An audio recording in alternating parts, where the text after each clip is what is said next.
So last week, more people got laid off from tech jobs, and it seems like this thing will never ever end. So what is the future for a beginner programmer just like you? Is it worth going into tech? Is it worth pursuing this career path? And in this video, I'm gonna address it. Undoubtedly, layoffs are pretty bad, okay? I don't wish for anyone to lose their jobs and whatnot.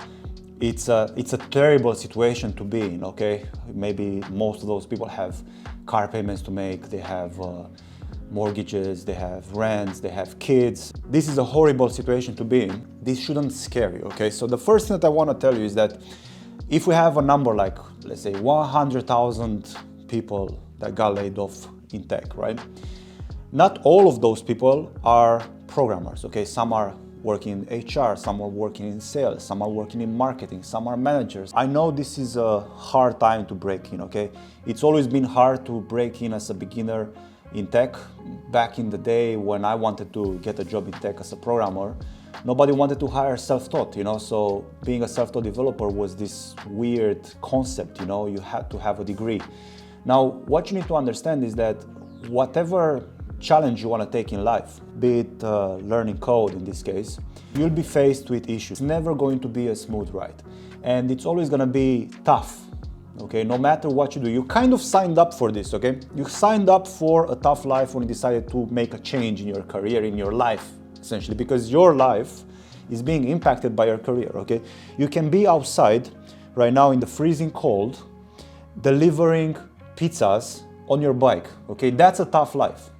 And if you want to make a career change from that, you have to fight the demons that will tell you, hey, this thing is tough, this thing is never going to work out, there are all these layoffs, there is this AI. I think it's better to just deliver pizza. If you have this thought, I want to stop you there. Question your beliefs. Is it better to stay where you are right now in your current job? You don't have to be delivering pizza. Maybe you're an accountant and you hate commuting and sitting in a cubicle. Maybe that's your life. Maybe you are a waiter. Maybe you are a restaurant manager.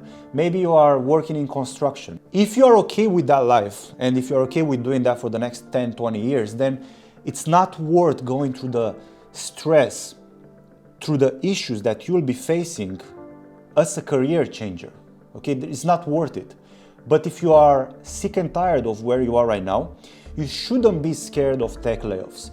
You shouldn't be scared of anything, because what you need to understand is that your brain is going to stop you from making this career change, because it's tough, it's uncomfortable. Markets go up and down, up and down, up and down. It's like a trend, right?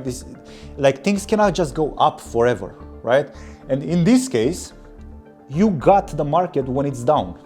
Probably at its lowest, right? That's ever been in the past, I don't know, 10, 20 years. But at some point, like, it cannot go down forever. Like, it's impossible. Like, we'll end up going back to the Neanderthal ages and move into caves. It's not gonna happen, right? Like, just think about it conceptually. Like, everything moves on the internet. Everything will have some sort of connection to software, right? So more and more companies will have to create software at the end of the day. Even companies that are not tech related will open tech departments and they will need programmers. All you see are the news about these big tech companies laying off people. And again, I'm not denying the truth, the fact, you know, the reality of things. I'm not denying that. That's 100% true.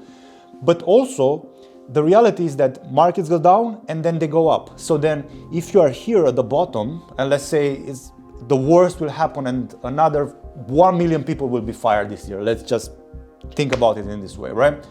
The worst thing that you can do is to stop learning code, because when the market will go up, you are still gonna be where you are right now. Instead of taking this time of 3 months, 6 months, 9 months, 1 year, 2 years, to learn code, to put yourself in the best position ever. So when the market picks up and people start hiring again like desperate, right? Because they laid off everyone and now the markets are up, they want to develop more products faster and they need to hire people faster. They won't be able to hire you because you didn't learn the skill, right? So there is this element of luck that is going to come to you when you are prepared. When I was learning code myself, I had 2 opportunities, right, to get a job.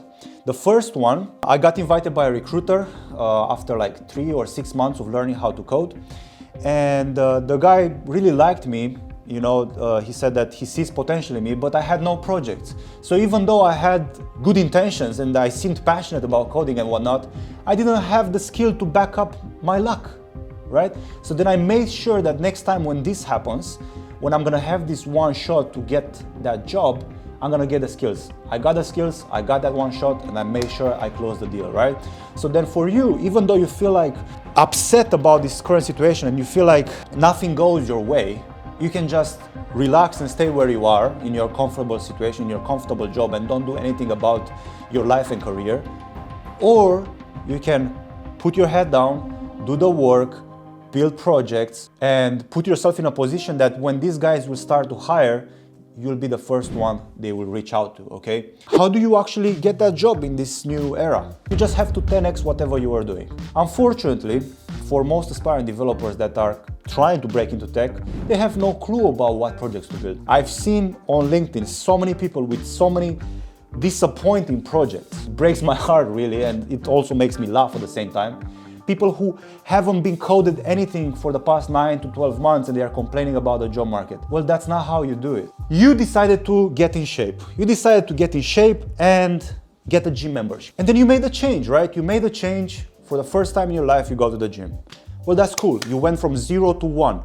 Now, if you want to get in shape and look really good, you need to go from 1 to 2. You need to track your calories, you need to track your macros, you need to track your workouts, you need to try to push more weight, do more reps, do more sets every single time you get into the gym, right? This is how it works. Otherwise, probably you've seen those guys, those girls who go to the gym and then they look exactly the same month after month after month, year after year. They haven't improved at all. And this is the reality with most aspiring developers. Like, they get to a level, okay, they get to the ChatGPT level, Udemy level, and they stop there. In my program, we decided to take a different approach, okay? Like, what most people do right now to break into tech is they build a portfolio with some silly applications. They all look like someone made them in 2002. They look like some MySpace clone. If you are old enough, you know what I'm talking about. In my program, I spent thousands of dollars on a designer to design our application, to make it look as professional as possible. So then my guys, my students, and possibly you as well, if you're interested in being part of the mentorship program, you will have something that looks like work experience on your resume, right? So instead of competing to get that first job where nobody even looks at you, nobody is willing to give you an interview, your resume is gonna look polished. Imagine working on an application for 6 months, right? Most people learn how to code for 6 months and they wanna get a job. My students learn to code for like 6 months, 9 months, then they work on an application for another 6 months on one thing. Imagine polishing one thing. Imagine you have this marble, this piece of marble, right? And every single day you chip at it and you make that marble look smoother and smoother, right? You make the skin look like skin. You make every single line on that marble look like a piece of clothing, you know? You make the hair, you make the eyes. You need time. And most people don't give this career change enough time. They are eager to get paid. But before you get paid, you need to learn, you need to build stuff. Again, you don't need to join my program, but try to take this idea of working on something for a very long period of time, because that's how you stand out. And now more than ever, years of experience don't matter anymore, right? If you can show people that you're actually worth it, you'll be getting interviews, and at some point you'll be getting paid. There are a bunch of skills that you need to learn. You need to learn them at the right time, you need to learn them properly, and then when you decide to make that career change, someone is gonna see you because you've been lucky. You're also gonna have the skills, and then when luck meets the opportunity, that's when you get paid. If you are interested in being part of my mentorship program, click on the first link in the description, and if you wanna check out the program before you join, click on the second link in the description. That's it. See ya.